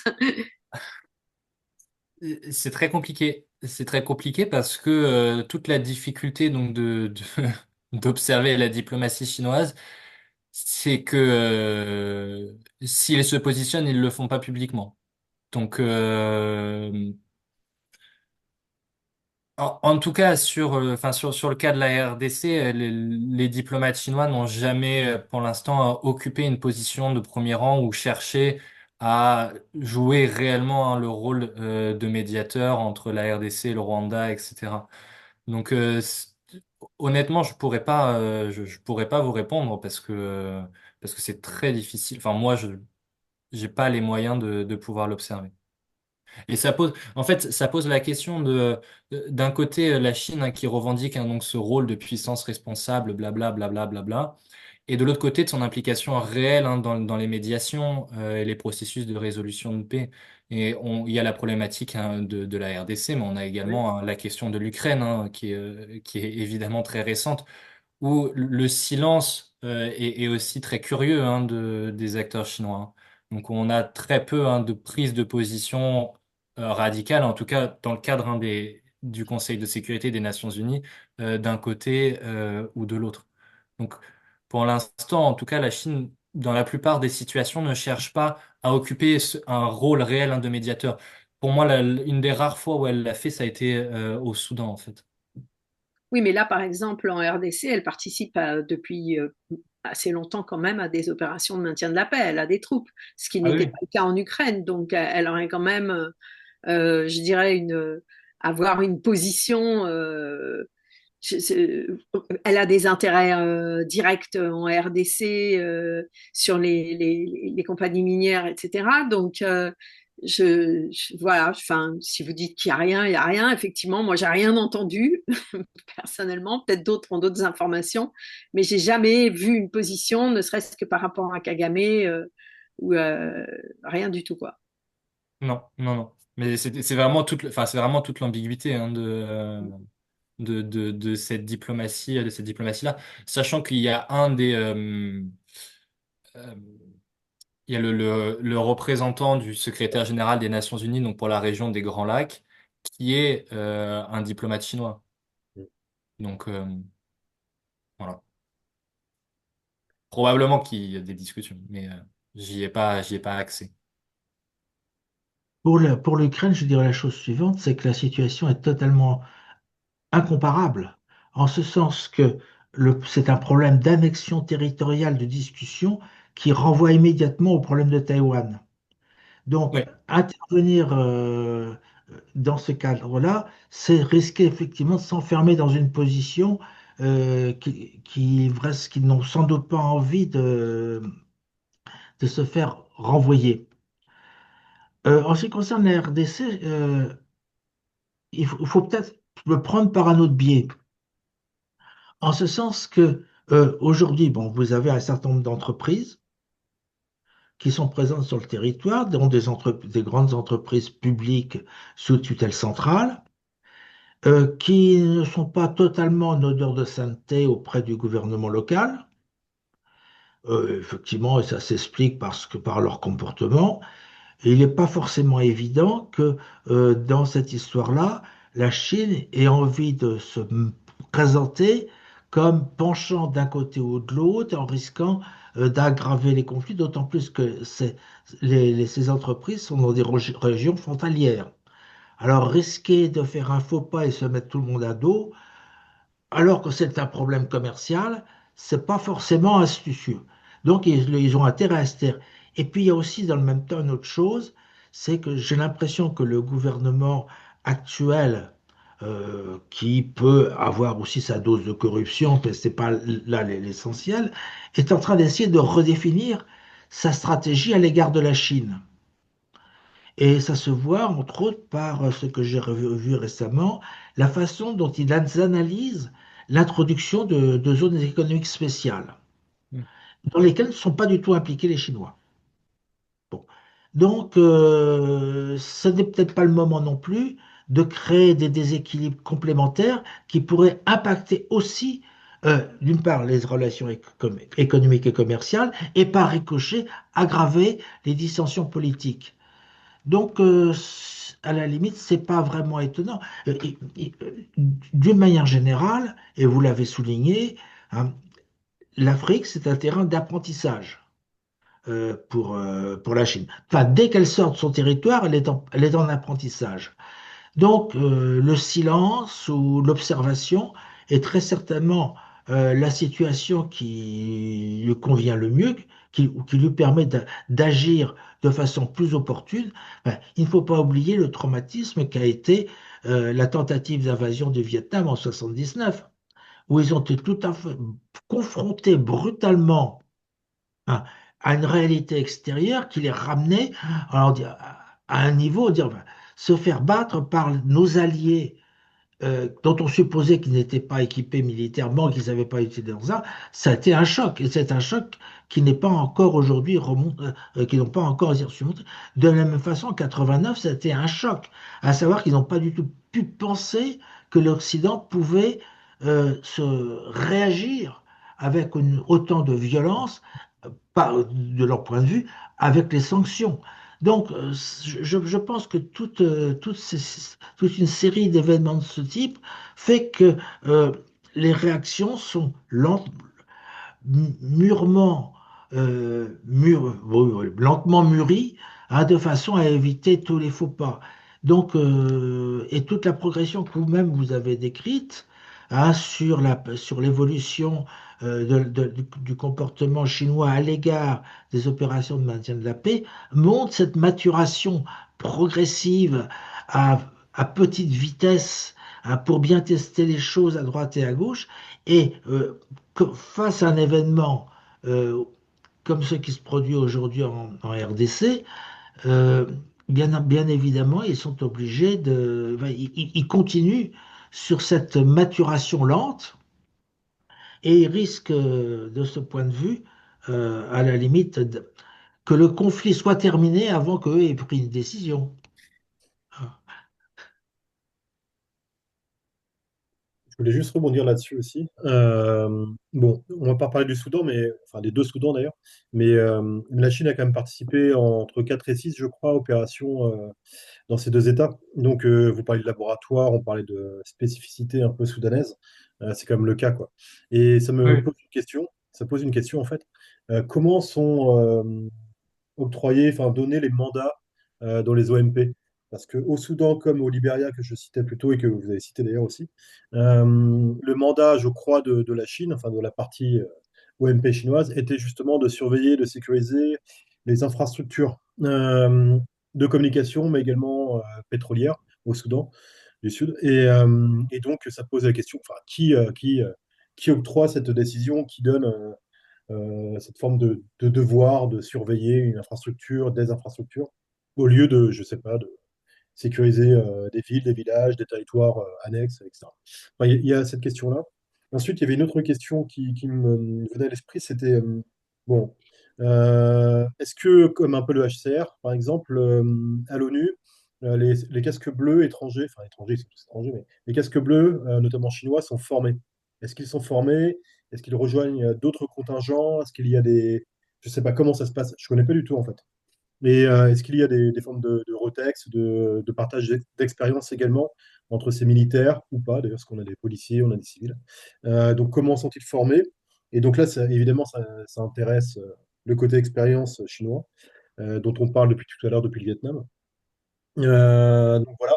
Et puis, il y a la question du représentant chinois spécial des Grands Lacs, là, qui, je crois, de mémoire, avait été en concurrence avec un Français, de mémoire, mais bon, bref.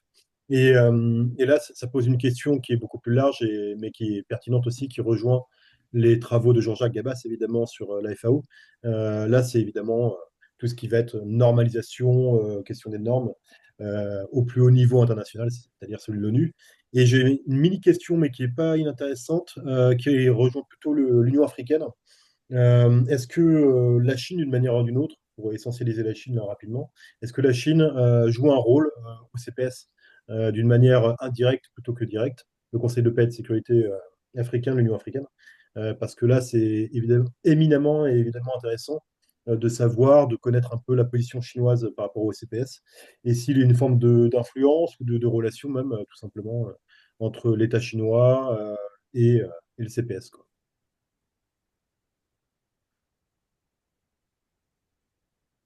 Euh, Donc, je vais essayer de reprendre les différents points. Donc, sur la question, donc en fait, si je comprends, de comment sont attribuées les fonctions aux différentes nationalités dans les opérations. C'était ça Oui, la exactement. première question. Euh, Ça, ce fonctionnement-là, donc ça passe par le secrétariat, hein, donc des Nations Unies, où il y a des bureaux qui sont donc en charge de la planification. Et ce qui va se passer, c'est que quand il y a une opération qui est montée, le secrétariat en fait va réunir l'ensemble des possibles contributeurs en disant nous on cherche une unité de génie pour tel endroit, un hôpital pour tel endroit, un hôpital pour tel endroit. Et donc on va appeler aux bonnes volontés de chacun des contributeurs pour venir donc sur ces différentes fonctions-là. Ensuite, ce qui va se passer, c'est que vont être vérifiés donc que il y a des certain nombre de principes qui soient respectés, notamment quand c'est des pays frontaliers qui vont contribuer, donc qu'ils ne soient pas affectés à certains endroits, sur la proximité de certaines nationalités ou pas au sein des camps, etc. Donc ensuite, hein, vous avez toute une tambouille interne. Et après, évidemment, il y a des enjeux politiques derrière ça. J'accepte de, par exemple, fournir un hôpital au Mali et en échange, vous me mettez sur telle zone ou telle fonction dans une autre opération. Donc ça, c'est c'est moins dit, c'est pas officialisé, mais c'est de la réalité de ce qui se passe, hein. Donc vous avez des tractations politiques. Et pour le cas précis du Soudan, il me semble que c'était lié très directement au rôle qu'ont joué les diplomates chinois dans les processus de négociation et de paix. Donc ça faisait partie des contreparties de leur investissement. Il me semble que j'avais observé que c'était celui-là. Donc voilà. Positionnement toujours à la base qui est censé être sur des principes techniques et objectifs et qui est contraint et modulé par des enjeux politiques, notamment quand vous avez la Chine qui reste un membre permanent du Conseil de sécurité avec un droit de veto, etc. Donc c'est toujours difficile de lui dire non aussi frontalement, etc. et qui Sur la contribuent question, financièrement et en militaire. Donc, c'est toute la problématique. Sur la question de la formation, donc les formations, c'est des formations qui sont internes. Donc c'est normalement chaque armée hein, qui produit ces formations en respectant en revanche les cadres. Hein. Donc vous avez des référentiels qui sont établis par les Nations Unies et donc qui doivent être respectés par les armées. Donc vous n'avez pas une formation des Nations Unies qui va venir à un centre des Nations Unies qui formerait, disons, tous les contingents. Mais donc en Chine, hein, vous avez eu, il y a la création, enfin ont été créés plutôt, différents centres de formation à destination de leur casque bleu. Euh, c'est très difficile et c'est très opaque de savoir comment sont réellement formés les casques bleus chinois et comment ça fonctionne. Donc j'ai cherché à rentrer un peu là-dedans, mais là on part dans les méandres de l'APL et j'ai pas trouvé grand-chose de très probant là-dessus, sachant que les centres de formation qui existent actuellement ont tendance plutôt à ressembler à des formes de vitrines à destination de l'étranger et notamment pour faire venir des casques bleus étrangers se former ici. Et ensuite, vous avez un système hein, de vérification des Nations Unies. Donc, vous avez un certain nombre de visites préparatoires avant les déploiements pour vérifier que les normes sont bien respectées par ces différents contingents. Donc voilà, je ne sais pas trop si je réponds à... et je crois que certains casques bleus africains, enfin venant de pays africains, sont formés en Chine d'ailleurs. Oui, tout à fait. Ouais. Enfin, ont une partie en tout cas Oui. de leur formation en Chine, mais c'est pas la seule. Mais peut-être que Gabriel Savanier veut répondre là-dessus parce que je sais qu'il travaille un peu sur ces sujets-là de formation. Bonjour. Euh, c'est une question qui m'intéresse beaucoup. Je serais très loin, par contre, de pouvoir en parler devant tout le monde. C'est très gentil de proposer. Il n'y a pas de souci. Euh, donc voilà, sur la formation, c'est un enjeu. Et ensuite, donc c'est ce que je disais tout à l'heure, il y a évidemment donc, des processus de rétex, de retour d'expérience et d'apprentissage.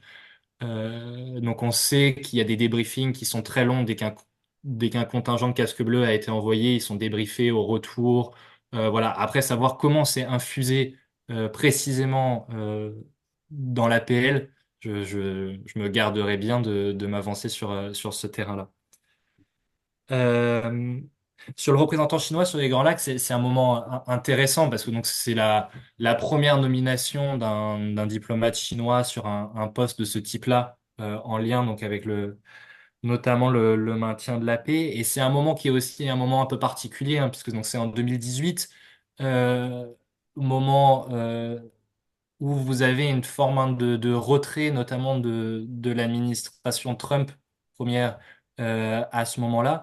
Et donc, il y a eu un appel d'air, en fait, qui s'est créé aux Nations Unies, puisque vous aviez une critique très, très forte du maintien de la paix et du multilatéralisme par l'administration Trump, qui a permis à ce moment à un certain nombre de pions d'avancer et de laisser la place, en fait, notamment aux acteurs chinois pour proposer leurs représentants qui a pu passer.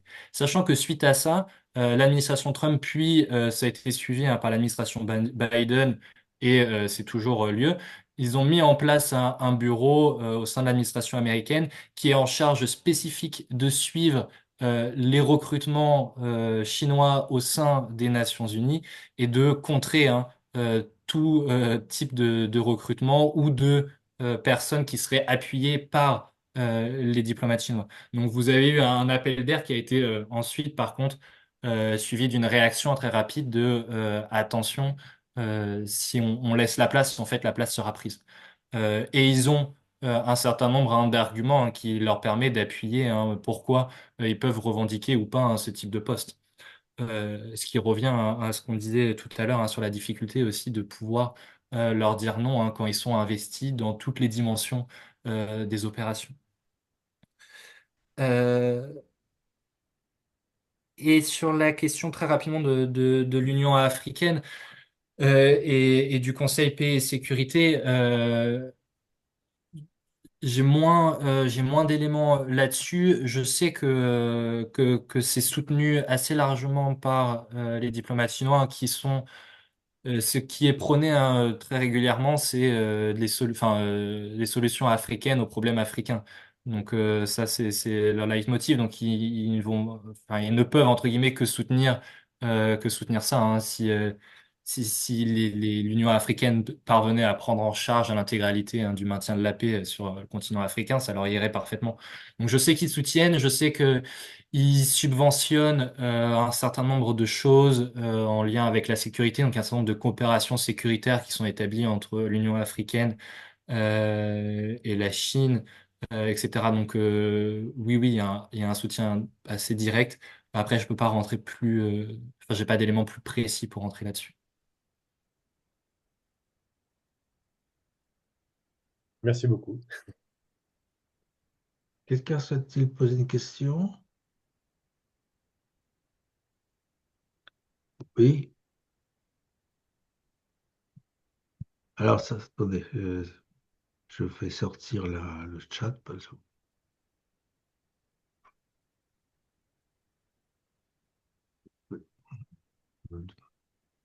Des concepts chinois pour remplacer le droit d'ingérence ou renouveler l'expression un vocabulaire particulier pour le récit.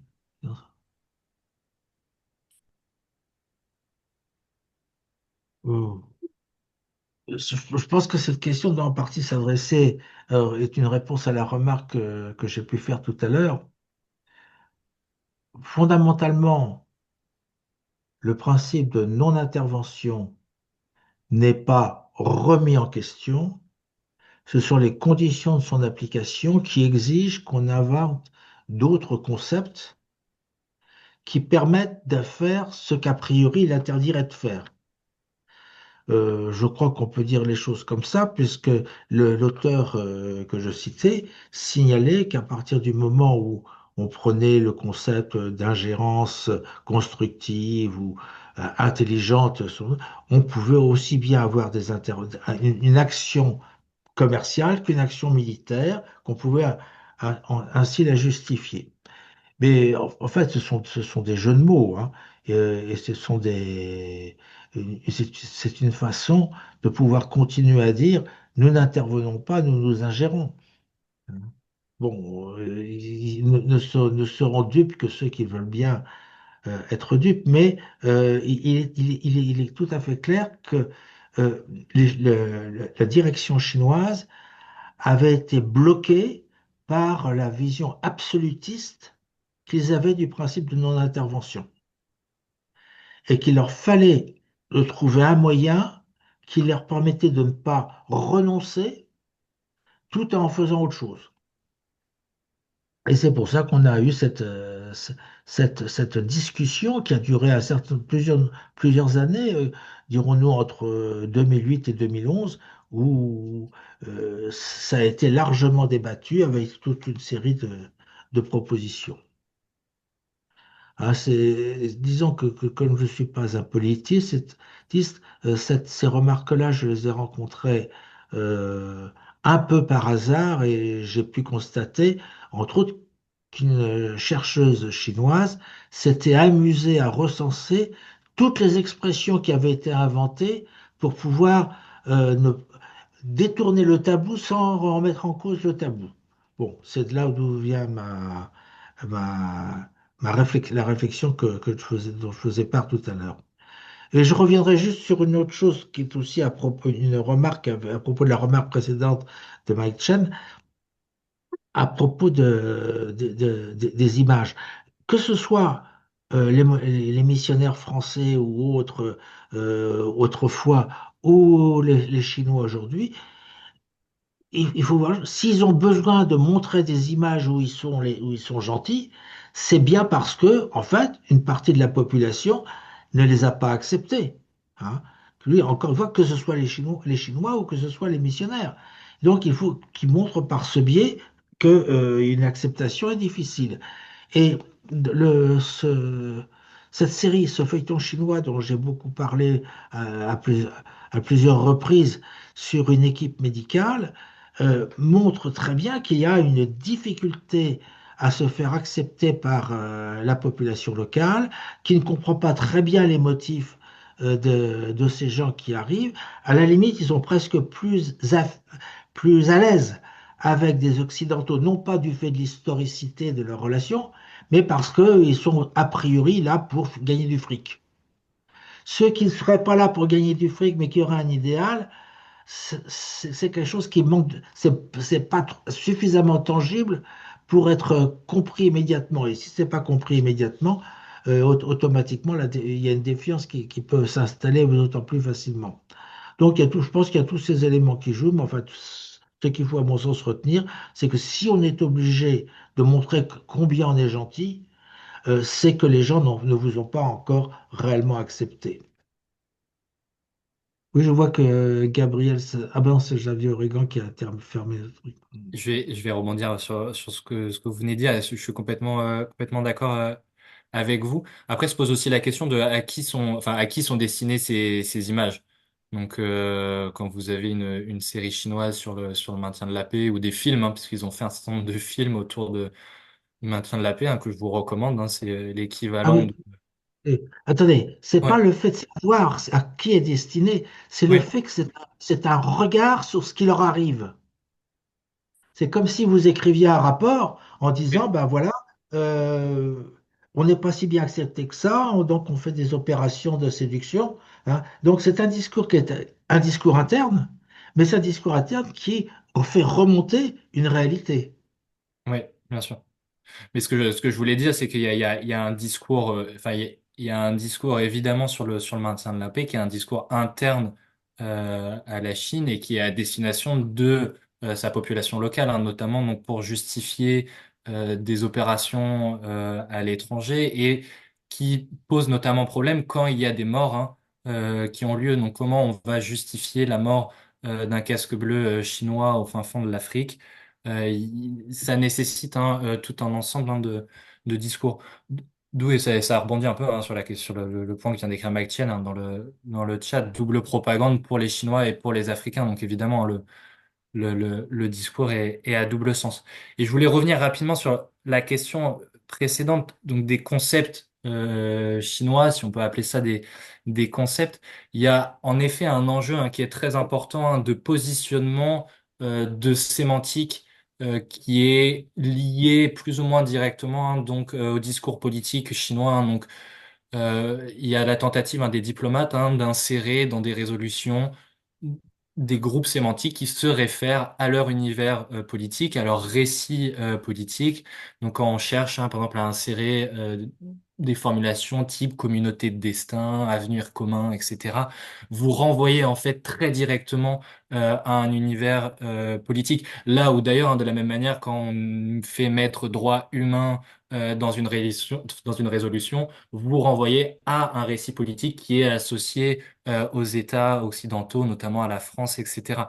Donc c'est le même principe. Et il y a un enjeu hein, très fort autour du placement de ce vocabulaire et des évolutions aussi du vocabulaire. Et c'est notamment quelque chose que j'ai observé, moi, sur le terme de souveraineté que j'ai étudié un peu dans l'ensemble des discours. Et ce que j'ai réussi à montrer, en fait, c'est que progressivement, ce terme-là de la souveraineté, utilisé par les diplomates chinois, mais aussi par les autres diplomates, est graduellement dilué, en fait, dans son sens. Et on part d'une souveraineté qui est extrêmement restrictive et qui est basée vraiment sur des frontières territoriales à une souveraineté qui, désormais, renvoie à un ensemble de principes plus ou moins flous, de responsabilité, de protection des peuples. Et donc, il y a aussi cette idée hein, de faire évoluer, donc introduire en effet de nouveaux concepts, mais également de faire évoluer le sens des notions et des concepts existants. Et ça renvoie à ce qu'évoquait un Thierry hein, sur la non-intervention pour dire qu'on fait de l'ingérence. Euh, Au final, hein, c'est aussi un jeu, mais un jeu hein, qui permet de légitimer ou de rendre acceptable un certain nombre de pratiques. Exactement ce que font les autorités chinoises avec le concept d'aide, parce que les OMP sont insérés dans l'humanitaire, qui lui-même est inséré dans l'aide, qui lui-même est inséré dans le développement, dans la solidarité, win-win évidemment, etc. Donc en fait, on a une forme de rhétorique un peu fourre-tout, qui part dans tous les sens et qui intègre plein de petits morceaux comme ça pour les besoins, pour les moyens et pour les stratégies gouvernementales. Oui, mais il y a un vrai enjeu autour de ça parce que quand vous avez d'autres acteurs qui commencent à reprendre cette rhétorique, Mm. ça envoie un message politique qui est très fort et très clair. Ah oui, oui. Mais c'est un phénomène qui a commencé il y a très longtemps, en fait, avec l'utilisation du pinyin pour le nom des villes chinoises. Lorsque le Pékin n'écrit jamais Pékin, mais écrit Pékin. Beijing. Mm. C'est comme si les Anglais nous imposaient de dire London plutôt que Londres. Donc il y a vraiment il y a une installation d'un discours qui va en s'accélérant. Bon, maintenant on est passé de typé à Sitsang, hein, qui est aussi une façon de nier un mode d'analyse de la situation pour imposer un autre mode d'analyse de la situation. Et ça, compte tenu de l'organisation de la propagande chinoise, qui est finalement très envahissante et je dirais que du point de vue occidental, on n'a certainement pas l'équivalent, hein. Dans le long terme, ça a un effet considérable, hein. Je dirais que les États-Unis, avec des feuilletons qui se passent dans des communautés urbaines, dans les banlieues américaines moyennes, bon, ça a véhiculé une image des États-Unis, mais dirons-nous que ce n'est pas par le processus est finalement peut-être à ses voisins, mais là, ce n'était pas forcément directement intentionnel. C'était beaucoup plus par le fait que les gens qui regardaient ça pouvaient avoir envie de cette vie-là. Personne n'a envie, a priori, de changer son appellation de Pékin en Pékin et ainsi de suite, hein. Mais il y a un rouleau compresseur qui utilise ce processus-là. Et en fait, quand on adopte des expressions comme BRI, hein, les gens qui vous parlent de l'initiative BRI, Belt and Road Initiative, ils ont oublié qu'il était déjà dedans, hein. C'est reprendre une façon de s'exprimer chinoise et en même temps de reprendre des concepts indirectement, c'est une forme de paresse de la pensée et avec ça, ben, on traîne toute une certaine chose. Alors que nous avons la nécessité, nous, chercheurs, et enseignants, d'avoir un vocabulaire qui soit le moins, euh, qui véhicule le moins d'idées préconçues ou d'analyses préconçues lorsque nous travaillons. C'est pour ça que j'ai toujours employé l'expression nouvelle route de la soie, parce que elle n'a pas été, l'expression est une expression de géographe occidental, qui n'avait pas d'implication politique lorsque ça avait été utilisé, mais d'une manière générale, nous devons trouver des moyens, ça peut être des guillemets dans les textes que l'on rédige, hein, le win-win là ou gagnant-gagnant avec des guillemets, automatiquement ça lui donne ça lui diminue sa dimension de propagandiste, hein.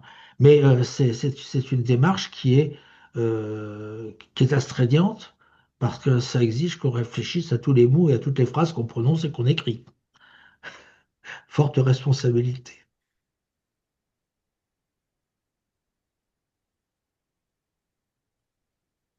Oui.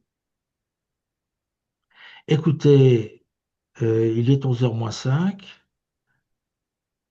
Nous avons eu une excellente séance qui termine le cycle de l'année 2024-2025. Nous reprendrons notre activité ben, en novembre 2025 pour une année 2025-2026, pendant laquelle j'espère que Xavier saura organiser ma succession parce que j'arrive à un âge où le CNRS risque de me bouder, hein. Donc, il faut trouver le moyen. Et si vous avez des idées, toute personne toute idée sera la bienvenue de qui elle puisse venir. En tout cas, merci beaucoup et à bientôt, j'espère. Au revoir. Merci tout le monde. Merci à vous. À bientôt tout le monde.